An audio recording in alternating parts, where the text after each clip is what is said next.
Ismail.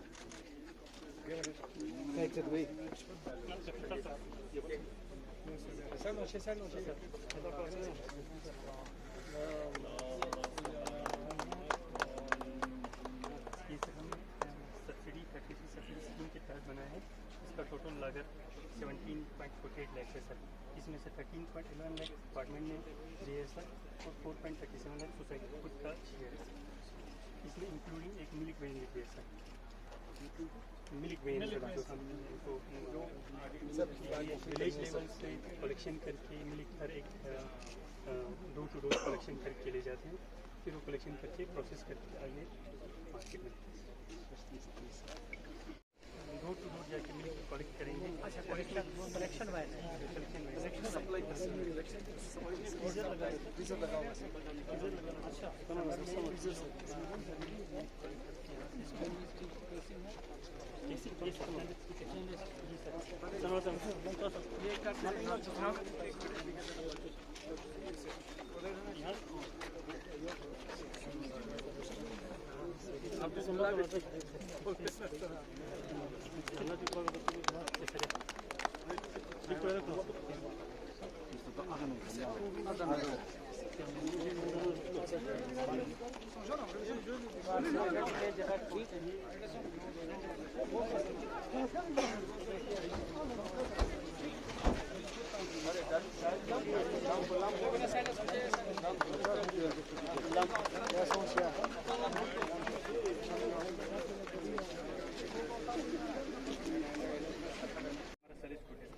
इन सब पे SDP scheme में सारे कंसेशन के सर और कंज्यूमर गुड्स जो है सोसाइटी अपने पैसे से खरीद के आज जो है वो सारे स्टार्ट हुए।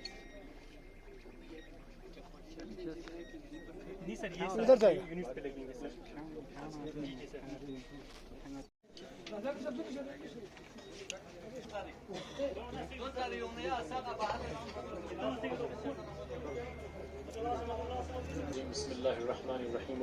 डॉक्टर जाफर आखून साहब, executive counsellor for rural development जनाब कुलसुम तशी साहब, executive counsellor for animal husbandry जनाब आगा मुस्तफा साहब, वर्दी डिप्टी कमिश्नर जनाब श्रीकांत बाला साहब सूसे साहब, आप सबको यहाँ पे वेलकम करता हूँ।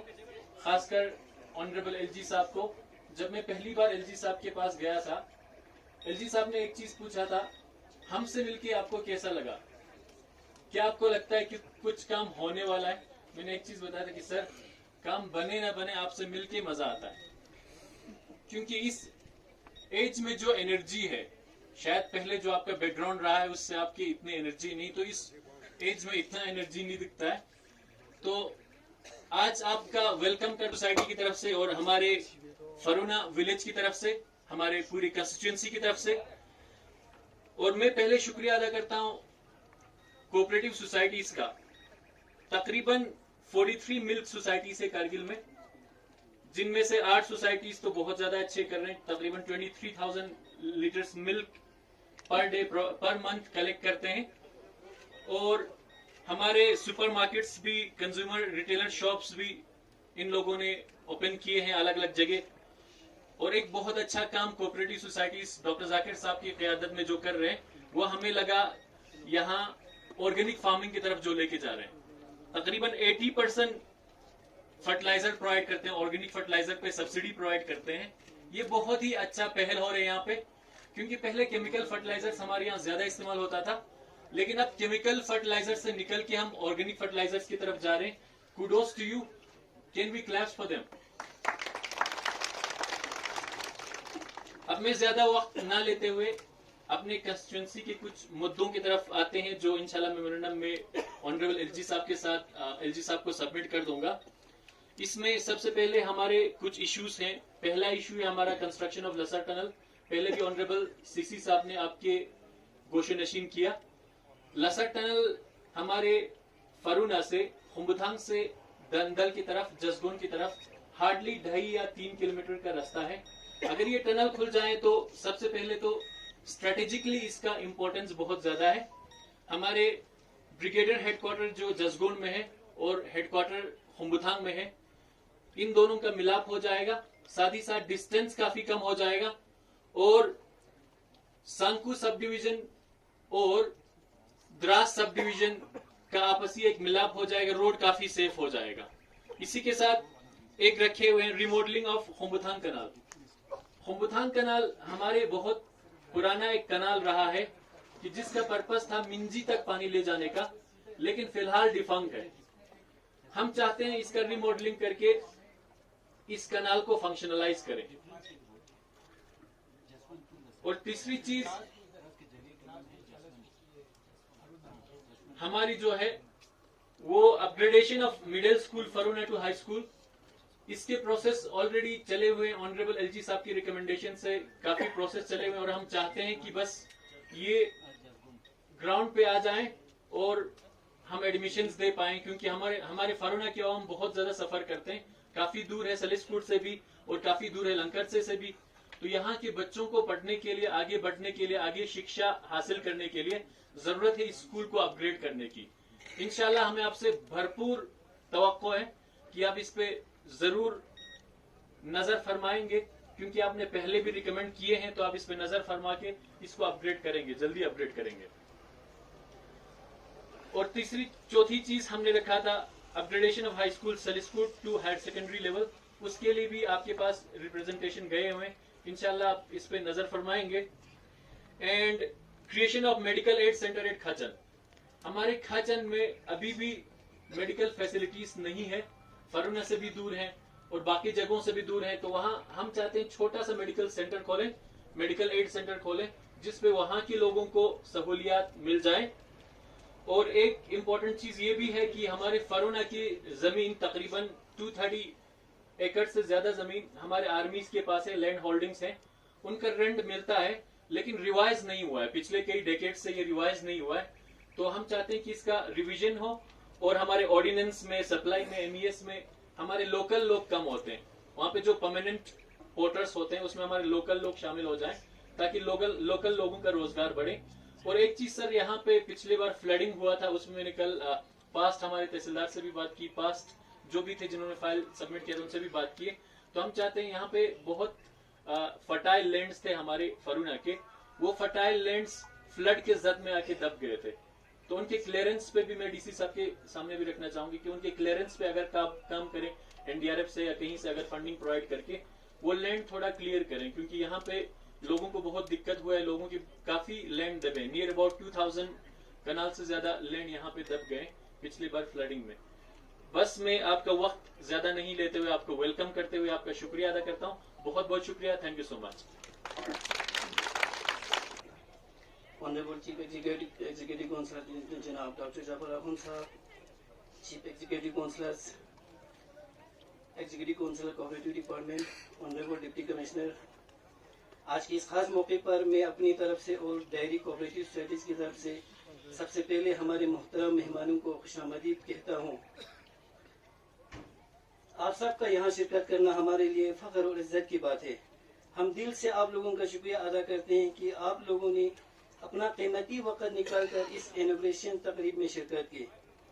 सर, लद्दाख को यूटी बनने के बाद कोऑपरेटिव डिपार्टमेंट की मदद से, चाहे वो मिल्क बेंस हो, मशीनरी हो या पास्चराइजेशन प्लान हो, हमारे डेयरी बिजनेस दिन ब दिन तरक्की कर रहा है। आज हम हर के साथ कह सकते हैं कि हम गाँव जाकर दूध इकट्ठा करते हैं और मार्केट में बेचकर अपने इलाके के लोगों का रोजगार बढ़ा रहा है। सर, पहले मिल्क कलेक्शन और ट्रांसपोर्टेशन कितना ही मुश्किल था। हम अपने दूध को सर्विस बस में मार्केट तक पहुंचा देते थे सर, लेकिन आज हालात ये है कि हम अपने मिल्क वैन्स में डोर टू डोर जाकर न सिर्फ दूध इकट्ठा करते हैं बल्कि बेचते भी। सर, ये सब कुछ मुमकिन हुआ है कोऑपरेटिव डिपार्टमेंट की वसातत से, जो हमेशा हमारे साथ खड़ा रहा, हमें हर कदम पर सपोर्ट दिया। आज हम सब मिलकर उन लोगों का शुक्रिया अदा करते हैं जिनकी वजह से हमारा बिजनेस आज इतनी तरक्की कर चुका है। खासकर हमारे डिप्टी रजिस्ट्रार जनाब डॉक्टर जाकिर साहब का और उनकी टीम का बहुत बहुत मशकूर हूँ। इन सब के आखिर में जनाब ऑनरेबल डॉक्टर बेड़ी मिश्रा साहब, लेफ्टिनेंट गवर्नर लद्दाख, और जनाब हमारे honourable CCL Kargil honourable deputy commissioner sir, हमारी गुजारिश है कि एक छोटी सी बात रखना चाहता हूँ कि हमारे डिस्ट्रिक्ट में अभी 7 functional milk dairy cooperative societies काम कर रहे हैं सर, लेकिन छोटा मार्केट होने की वजह से हम अपने एक्चुअल पोटेंशियल के हिसाब से ग्रोथ नहीं कर पा रहे हैं सर। अगर हमें आर्मी सप्लाईज को मिल्क और मिल्क प्रोडक्ट्स सप्लाई करने का मौका फराहम करे तो ये हमारे लिए एक नया दरवाजा खोल सकता है सर। ये सिर्फ हमारे लिए ही नहीं बल्कि इससे जुड़े हर शख्स के लिए एक बहुत बड़ा तोहफा होगा सर। हम सारे कोऑपरेटिव डेयरी मिलकर 4000 से 5000 लीटर दूध पर डे रोजाना सप्लाई कर सकते हैं, जो कि आर्मी की डिमांड्स को पूरी तरह दे सकते हैं सर। दूध का सप्लाई आर्मी को लोकल ही फराहम सर, पहले दूध का सप्लाई आर्मी को लोकल ही फराहम करते थे। हमारी यही गुजारिश है कि इस सप्लाई को फिर से शुरू किया जाकर आर्मी की सप्लाई को लोकल कोऑपरेटिव्स को दिया जाए सर, ताकि हम सब मिलकर इस बिजनेस को आगे बढ़ा सकते हैं सर। आखिर में आप सब मेहमानों व हाज़िरीन का बहुत बहुत शुक्रिया है सर। सभी हमारी बहनें, भाइयों, साथियों, बच्चों को हमारा अस्सलाम वालेकुम, जय हिंद, जुले नमस्कार। मुझे बड़ी खुशी है कि आज यहाँ पर हमारे साथ doctor Mohammad Zafar Akhoon CEC LAHDC Kargil के मौजूद हैं और Phunsok Tashi executive councillor ji cooperative के जो करता धरता हैं कारगिल में वो मौजूद हैं। आगा सैयद मुस्तफ़ा साहब जो हमारे एग्जीक्यूटिव काउंसलर हैं वो भी मौजूद हैं। हमारे DC साहब श्रीकांत बाला साहब सूसे IAS वो भी मौजूद हैं। श्री राम IPS SSP साहब मौजूद हैं। सैयद सज्जाद कादरी जी हैं जो कि JKAS के हैं, additional registrar cooperative. Shri Sajjad Hussain councillor Sialkot Saliskot, spelling गलती लिखिए माफ करिएगा, सालिसकोट जी हैं। सोसाइटी के मेंबर्स हैं और हमारे इतने लोग जो गांव से आए हैं और यहाँ पर मौजूद हैं, हमको बड़ा खुशी लगती है कि आपसे मैं मुखातिब हूँ, आपसे कुछ गुफ्तगू कर सकता हूँ। जहाँ तक आपके डेवलपमेंट का सवाल है, देखिए मैं हमेशा यही कहता हूँ कि कायदान में किसी भी मुकाम पर कोई पायदान मुस्तकिल नहीं है, या तो ऊपर जाएगा या नीचे आएगा। तो अगर आज हम बैठ जाएं यहाँ ये सोच के कि भाई अब हमने कर लिया, अब तो बहुत ठीक है, तो हम नीचे जाएंगे। अगर हम सोचेंगे कि कल मैंने ये और एक अगला पड़ाव हासिल करना है तो आगे जाएंगे। नहीं सोचेंगे तो नहीं जाएंगे। तो इसके लिए हर दिन सोचते रहना है कि हम कैसे आगे जाएंगे, और ये मत सोचना कि आगे जाने की कोई हदबंदी है। आगे जाने की कोई हदबंदी नहीं है, उसी तरीके से पीछे जाने को नहीं। आदमी कितना भी गिर सकता है, कितना भी ऊपर जा सकता है, लेकिन चूंकि हम इंसान हैं, कुदरत ने हमको इंसान बना के भेजा है, ये जितनी स्पीशी है उसमें हमारा सबसे दर्जा ऊपर, तो ऊपर जाए। इसलिए प्रयास करते रहना जरूरी है, हमेशा कोशिश करते रहना जरूरी है, और वो हम सबका फर्ज है।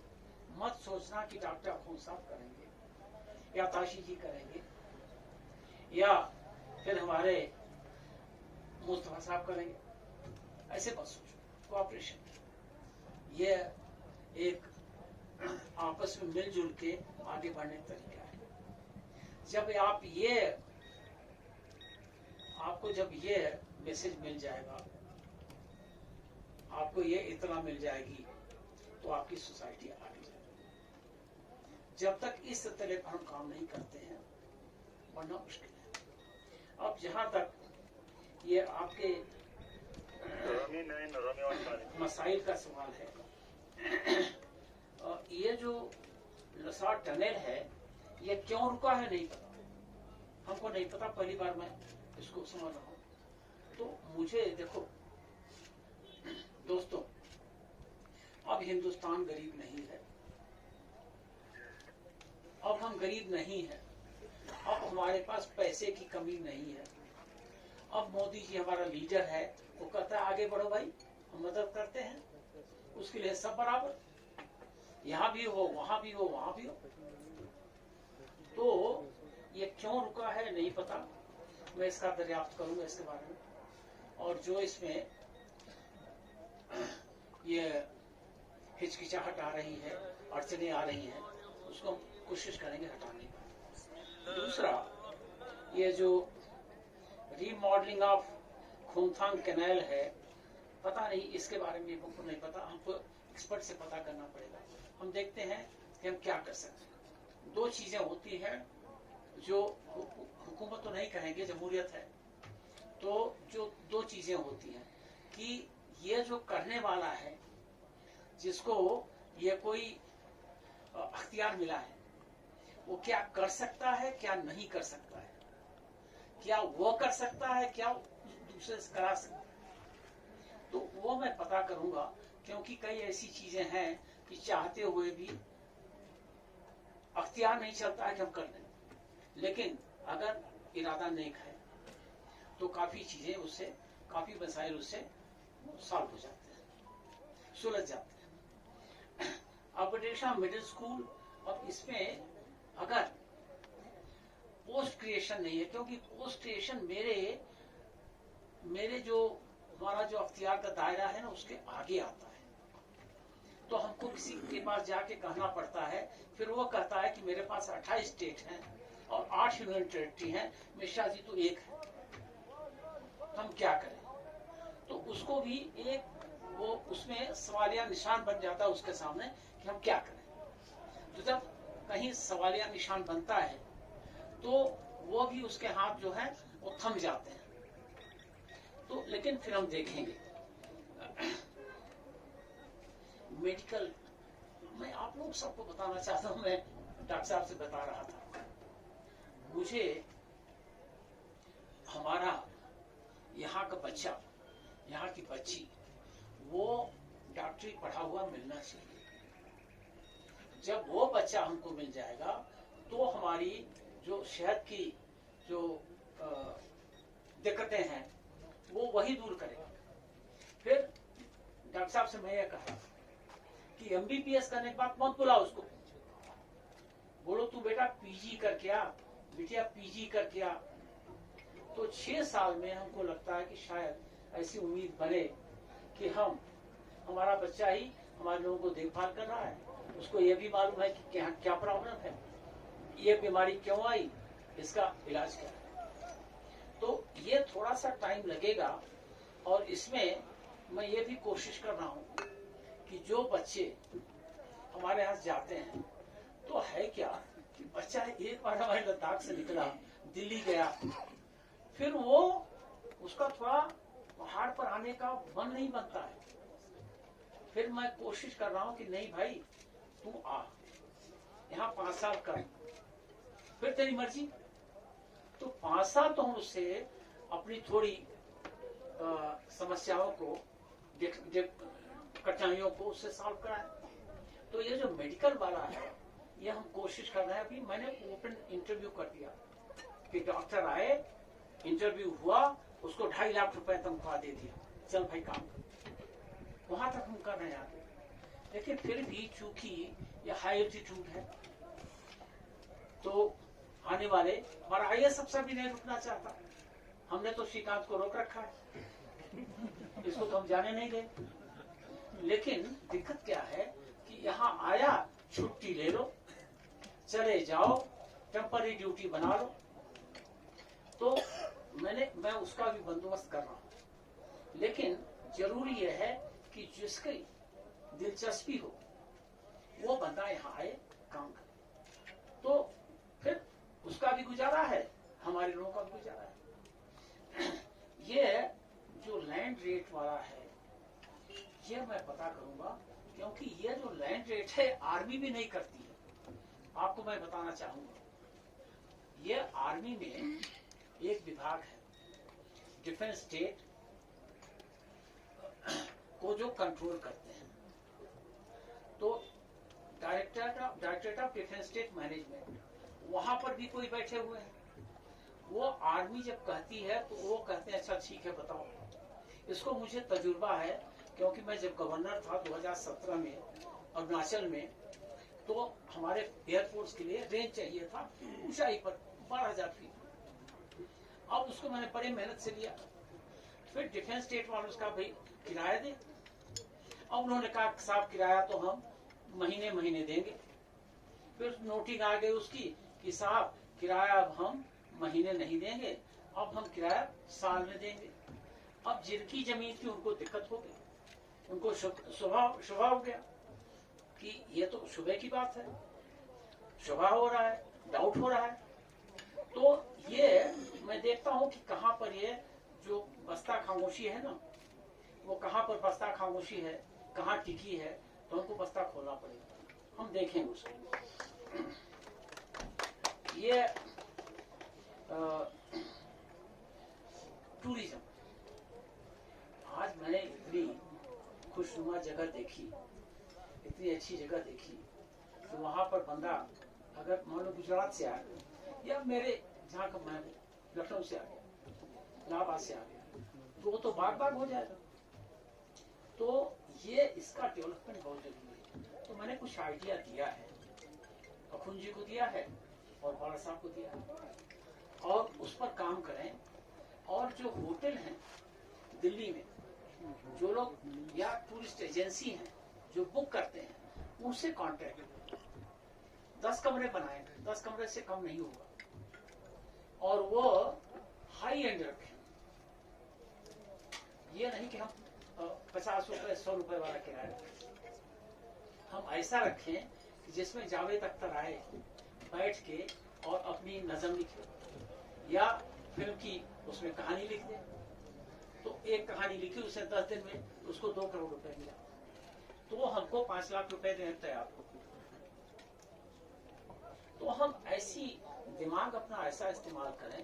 देखो भेजा अल्लाह ताला ने दिया है, तो इस्तेमाल सही करो।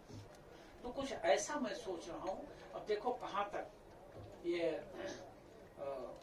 हमको ले जाता है आगे अल्लाह ताला, क्या हमको होता है, कोशिश करेंगे। ये जो फ्लडिंग क्लियरेंस है, ये तुम करो श्रीकांत, ये क्यों करो?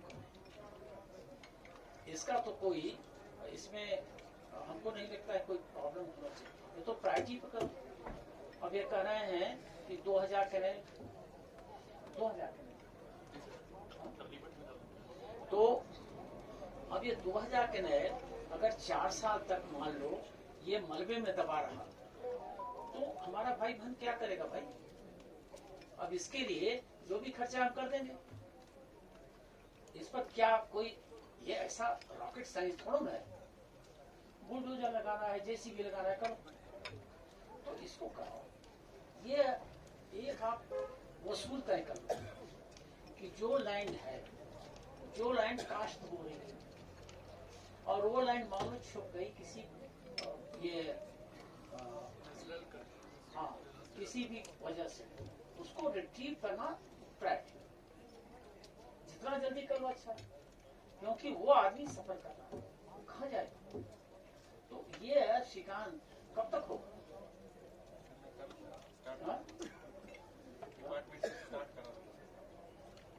नहीं, ऐसे नहीं, कब तक होगा? तो स्टार्ट तो ठीक है, मुझे फिनिश चाहिए। हमको इनॉग्रेशन नहीं चाहिए, हमको फाउंडेशन नहीं चाहिए, इनॉग्रेशन। इस पर करो, जो मदद तुमको चाहिए मेरे पास आओ, इनके पास आओ, ये हमारे पास आ जाओ।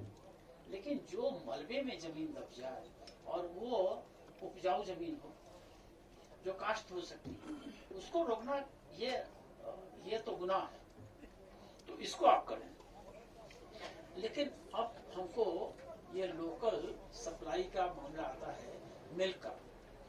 अभी हमको नहीं पता पूरा कि वो कैसे लेते थे, टर्म क्या थे, लेकिन मेरा रसूख है उनके साथ। और फौज का, मैं भी 35 साल फौज में था, आज के 25 साल पहले, 26 साल पहले मेरा रसूख है। तो कोई वाजिब बात होगी तो हमको नहीं बोलेंगे। तो वाजिब बात क्या है? वाजिब बात की जो इसका जो डिफिनीशन है ना, उसका वाजिब बात का डिफिनीशन यह है कि किसी को नुकसान ना हो और किसी को फायदा हो, ये वाजिब बात है। तो इसमें नुकसान तो नहीं होने का। तो ये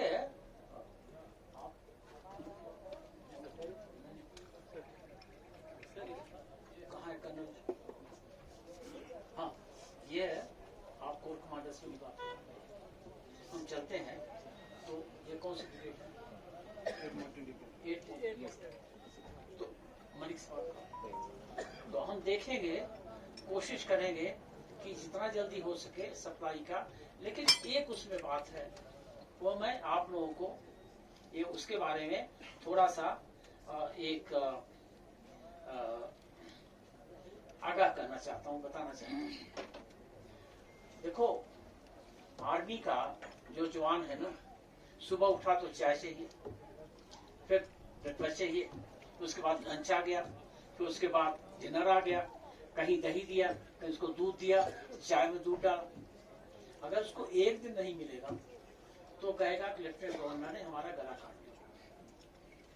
तो सप्लाई कांस्टेंट हो, ये जरूरी वो पहले पूछेगा। तो आप लोग इसके बारे में जो भी ये बंदोबस्त कर सकते हैं, ऐसा करें कि सप्लाई कांस्टेंट हो। ये मैं बात करूंगा, बात करके मैं सीसी साहब को बताऊंगा। आप लोगों से मेरी मुलाकात हुई, ये मुझे बहुत अच्छा लगा। और मैं सोचता हूं कि